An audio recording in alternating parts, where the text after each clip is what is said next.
Sa issue ngayon,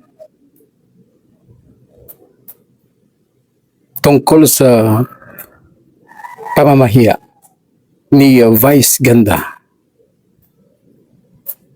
kang kaniya President Rodrigo Roa Duterte, ex-president. Daming galit. Daming galit. Kami mga Bisaya, galit talaga kami. Kaya Vice Ganda. Iba eh. Maraming nagsasabi na bakit daw hindi ba pwedeng na gamiton yung galing sa bunganga ni former President Rodrigo Roa Duterte. Pwede naman. Walang problema. Pero kung gawin mong katatawanan, yung pagkopya mo sa mensahe niya, lalo na si President Digong nandun sa dahig, iba eh. Iba ang feeling ng mga DDS. Yung mayorya na butante dito sa Pilipinas. Masakit eh. Para bang nandito pa, iniyakan siya, iniyakan ng maraming Pilipino, si Digong. Nung pagdakip sa kanya, nandun pa ang sakit ng mayoryang Pilipino dito sa ating bansa.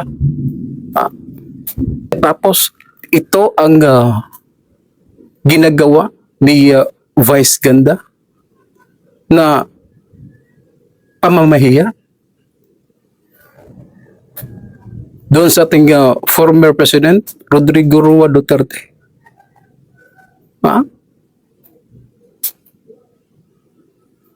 Kaya nga eh, ang lungsod ng Davao nagpasa kahapon ng resolusyon para gawing persona non grata si Vice Ganda. Alam nyo, daming produkto ang binoykot.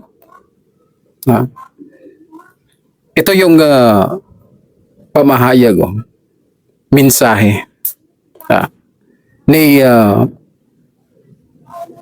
Ferdinand Topacio, attorney, Kulba Puling attorney. Di basta-basta. May prinsipyo si attorney Topacio. Ito yung sinasabi niya. Kasi may nagtanong sa akin, lagi dito sa ex ko, ba't daw nagagalit yung mga supporters ni Pangulong Duterte kay Vice Ganda? Wala ba daw kalayaan na magsalita o magbiro si Vice Ganda tungkol kay Pangulong Duterte? May freedom of expression, Sabi ko, wala pong issue. Magbiro siya ng magbiro hanggang gusto niya. Kaya nakaka-offend, kaya hindi. Ako po, yan. Kaya ako wala akong dinimanda ng libel na showbiz. hindi, kahit sino. Kahit sino. Kahit sino. Criminal libel criminal libel. Opo. Wala akong dinidemanda na in-libel mo ako kasi karapatan mo yan, murahin mo ko, sabihin mo ko, siraan mo ko, may karapatan din akong sumagot. Ganon din po si Vice Ganda. Hindi po namin itinatanggi, may karapatan siya na siya ay magpahayag ng gusto niya. Kahit na makakainis, pero Yun. may karapatan din yung mga supporters ni Na magsalita Pangulong Duterte na mag-boycott. Kasi kasama po sa freedom of expression namin yun eh. Ini-express namin ang aming galit sa kanya sa pamamagitan ng pagbo-boycott ng mga produktong ini-endorso niya. Yan! Kasama po yan. Part and parcel of free speech. Magbiro ka. Akala mo nakakatawa, natawa yung iba. Kami Opo. hindi kami natawa. Nainis kami. Opo. Pwede rin kami magsabing, oy, mga kasama, boycott natin. At alam nyo yung nangyari sa Ligo, di ba? Opo. Binoycott, nabenta tuloy. Para sa kaalaman din, may kalayaan din kami magpahayag kung ano-ano yung mga produkto na sana ay i-boycott ng mga supporters ni President Duterte. Ito, Game Zone. McDonald's, Emwell, Lux Skin, Beauty Talks, Lux Cosmetics, Lux Slim, Shopee Philippines, Sante Barley, Belo, Glutalipo, Privé, CDO Fantastic Tocino, UFC Ketchup, Sarimax, Ferndy and Ferncy Vitamins at Vice Cosmetics na gawa sa China pero anti-China si Vice Ganda. Pero ang Ayun. mga tinitinda niya ay nasa gawa sa China. Oh. Galing sa China. Yan ang mga tirada ni Vice Ganda. Anyway, alam mo, eto, nagre-reklamo na mga Pilipino. So ayan, narinig nyo ang sinabi ni Attorney Topacio sa kanilang programa. So, grabe. Grabe yung sinabi ni Vice Ganda. So ngayon, nakarma siya dahil sa ginawa niya.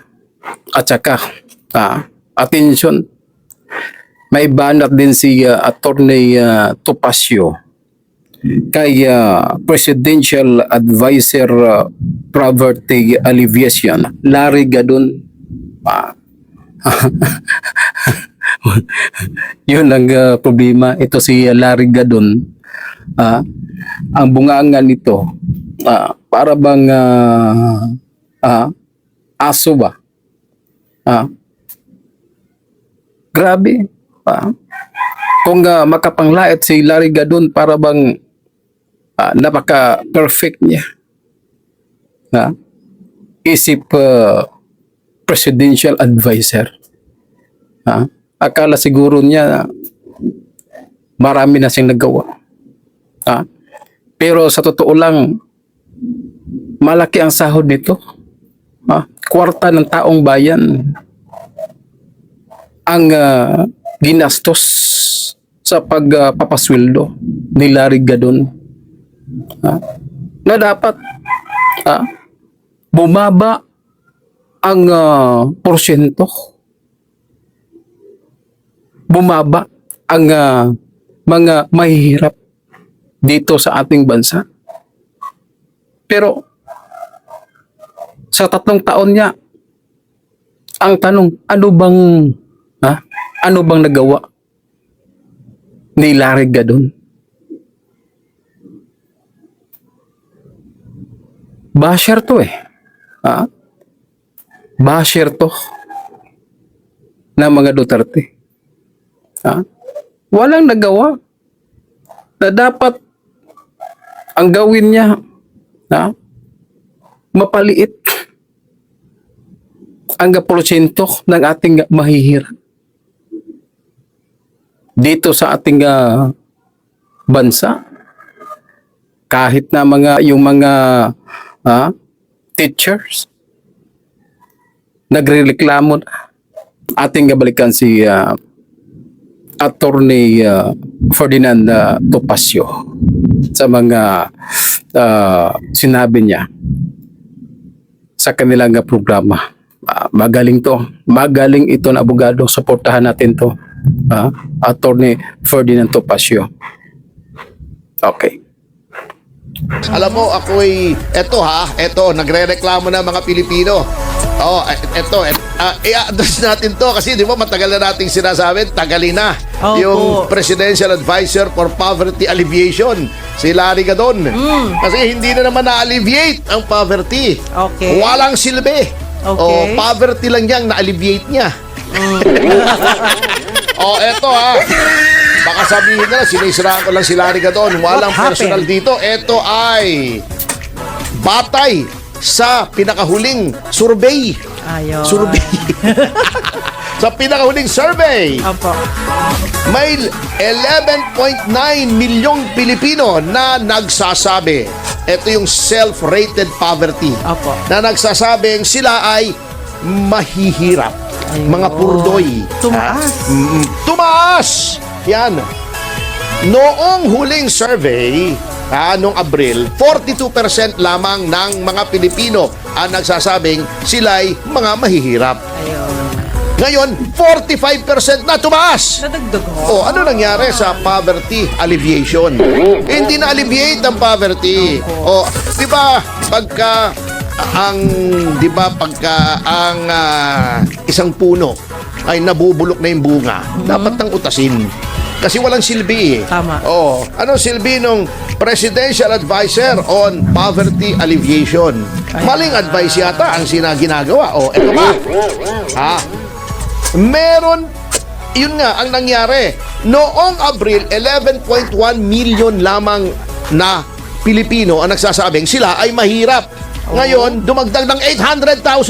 So, April, May, June, July, sa 3 buwan, dumagdag ng 800,000 pisong 800,000 piso. 800,000 Pilipino na nagsasabing sila ay mahihirap.